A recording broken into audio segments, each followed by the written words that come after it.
꽃에 얽힌 아름다운 이야기. 백합. 마법을 부는 하얀 꽃. 옛날 어느 나라에 눈부시게 아름다운 공주가 살고 있었습니다. 공주는 아버지와 어머니에게 사랑을 받으며 행복하게 하루하루를 보냈습니다.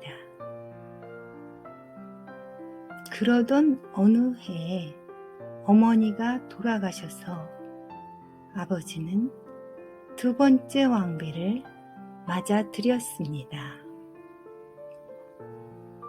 왕비는 겉모습은 아름다웠지만 마음씨는 아주 고약했습니다. 얼굴도 마음도 아름다운 공주는 새 왕비를 친어머니처럼 따랐습니다. 그러나 왕비는 공주에게 말조차 걸지 않았습니다. 왕비가 데려온 딸도 공주와 사이좋게 지내려 하지 않았습니다. 둘은 공주의 아름다운 모습이 샘이 나서 견딜 수가 없었던 것입니다.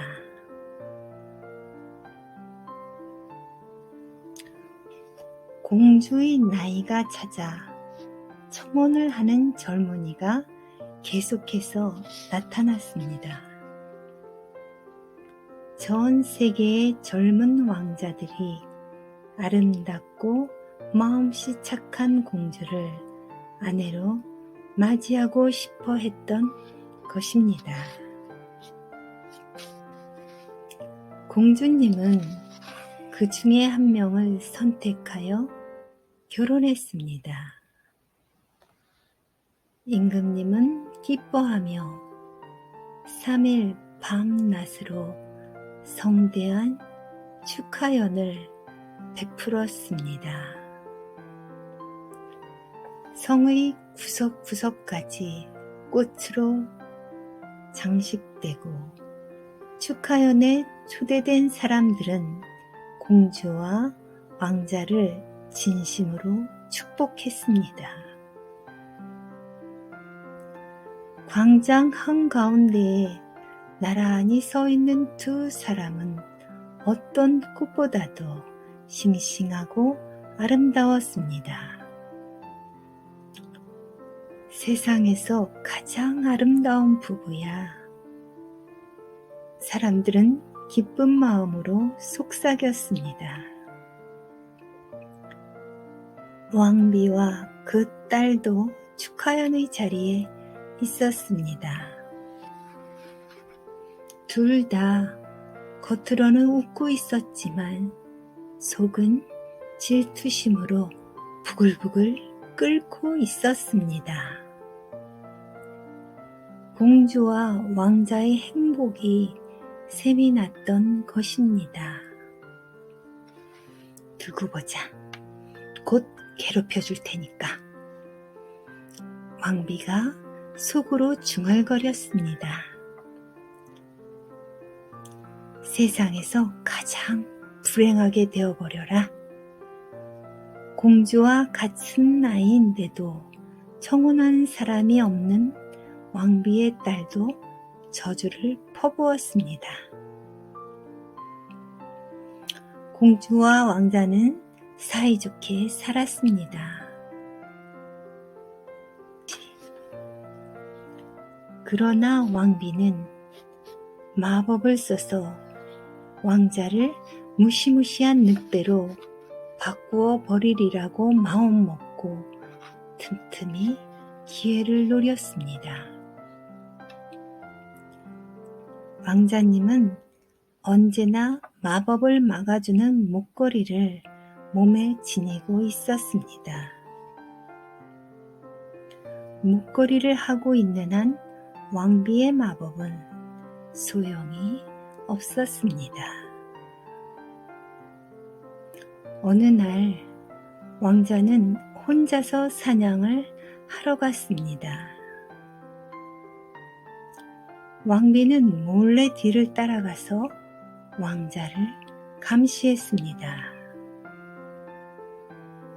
큰 사슴을 쫓아서 한참을 뛰어다닌 왕자는 숲속 샘터에서 쉬었습니다.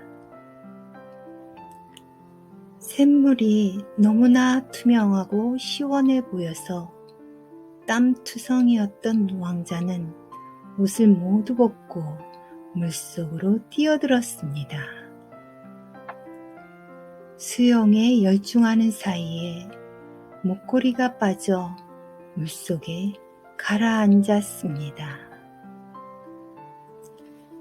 이를 안 왕자가 물속으로 들어가 목걸이를 찾으려 했지만 빈틈없는 왕비가 이 기회를 놓칠 리가 없었습니다. 왕비가 주문을 외운 순간 왕자는 무서운 늑대로 변해버렸습니다. 이제 성으로 돌아갈 수는 없겠지? 귀여운 부인은 당신을 보자마자 무서워서 도망칠 것이고 임금님은 반드시 당신을 때려 죽일 거야. 당신은 이제 숲속에서 숨어 지낼 수밖에 없어. 왕비는 이렇게 외치고 도망쳤습니다. 기다려! 왕자는 소리쳤지만 으르렁거리는 소리만이 나올 뿐이었습니다. 저 여자 말대로야 성으로 돌아갈 수 없어. 왕자는 터덜터덜 숲속으로 들어갔습니다. 아무것도 모르는 공주는 왕자가 돌아오기를 기다렸습니다. 그렇지만 3일이 지나고 5일이 지나도 사랑하는 사람은 돌아오지 않았습니다. 저는 남편을 찾으러 가겠습니다. 공주는 여러 명의 하인을 데리고 숲속으로 들어갔습니다. 동굴에 숨어있던 왕자는 그리워하던 사람이 오는 것을 발견하고는 큰 소리로 불렀습니다. 부탁이야, 나를 구해줘. 왕비가 내게 나쁜 마법을 걸어버렸어.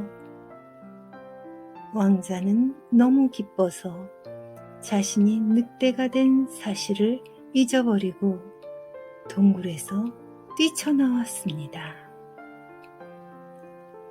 무시무시한 소리로 으르렁대는 늑대를 본 순간 하인들은 뒤도 돌아보지 않고 도망쳐서 성으로 돌아가 버렸습니다. 자신의 모습이 늑대라는 것을 깨달은 왕자도 숲속 깊이 숨어버렸습니다. 그 일을 찾을 때까지는 성에 돌아가지 않을 거야. 결국 공주만이 남았습니다. 어느새 해가 저물어 주위는 깜깜해졌습니다. 공주는 계속 걸어가려고 했지만 어느 쪽으로 가면 좋을지 짐작이 가지 않았습니다. 공주가 왕자님 어디에 계세요? 라고 중얼거렸을 때 저 멀리 하얀 것이 보였습니다. 백합꽃이네. 지금은 겨울이라 피었을 리가 없는데. 공주는 눈을 비볐습니다. 꿈인지도 모른다고 생각했기 때문입니다. 그렇지만 백합꽃은 사라지지 않고 하늘에서 떨어진 별처럼 밝게 빛나며 피어 있었습니다. 어머니가 인도해 주시는지도 몰라 흰 백합은 어머니가 가장 좋아하시던 꽃이니까. 공주는 백합꽃을 향해 걸어갔습니다. 가시나무에 긁힌 팔에는 피가 맺혀 쓰라렸습니다.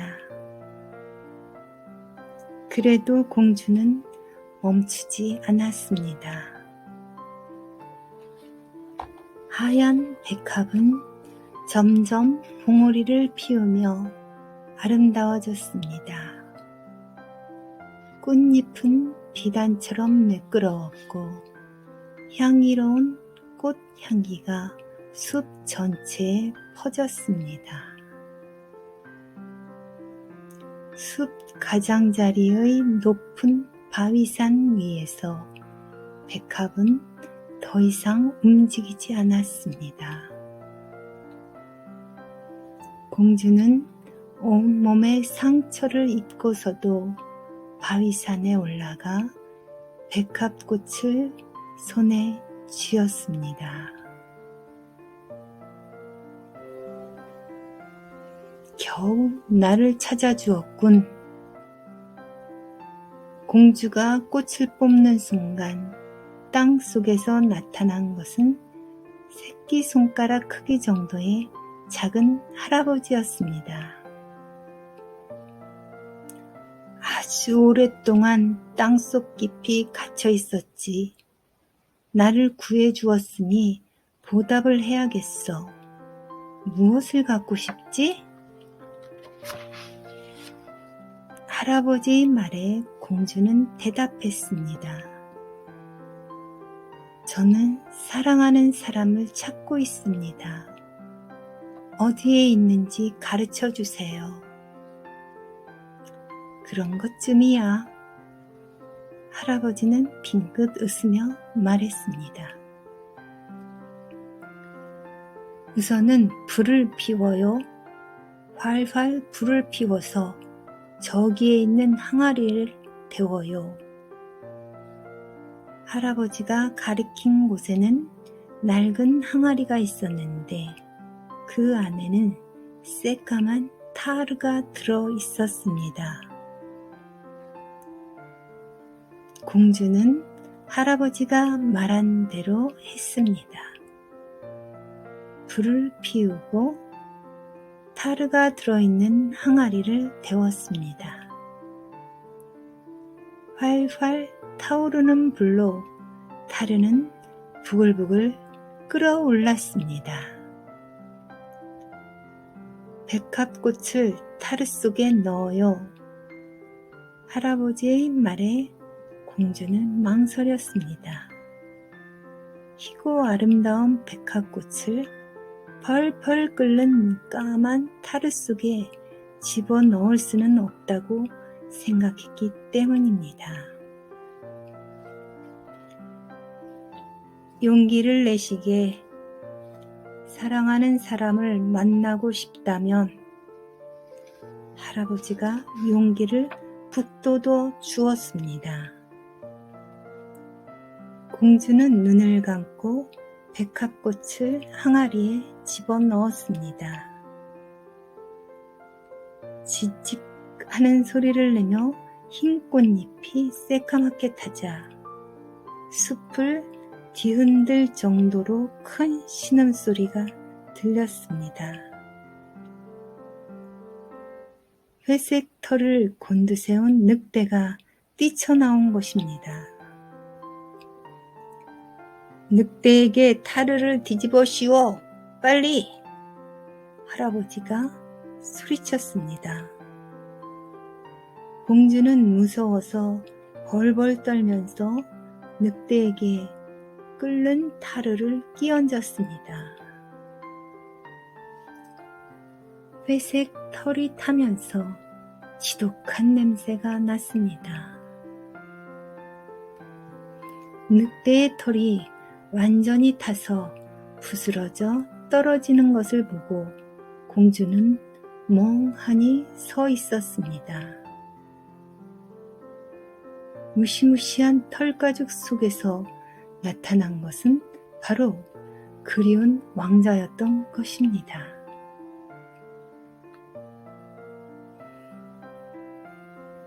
백합은 고귀하고 흰 모습을 내던져 나쁜 마법과 싸워 이기지. 할아버지는 싱긋 웃으며 땅을 가리켰습니다. 그곳에 왕자의 옷과 목걸이가 놓여 있었습니다. 알몸인 왕자는 서둘러서 옷을 입고 목걸이를 걸었습니다. 목걸이가 2번 다시 떨어지지 않도록 해놨지. 자, 어서 성으로 돌아가도록 해요. 할아버지는 말을 마치고는 이내 사라져 버렸습니다. 왕자는 공주를 끌어안으려다가 눈을 동그랗게 떴습니다. 2 사람을 둘러싸듯 하얀 백합이 무수히 피어있는 것을 발견했기 때문입니다. 2 사람은 정성껏 백합을 파서 성으로 가지고 와 정원에 심었습니다.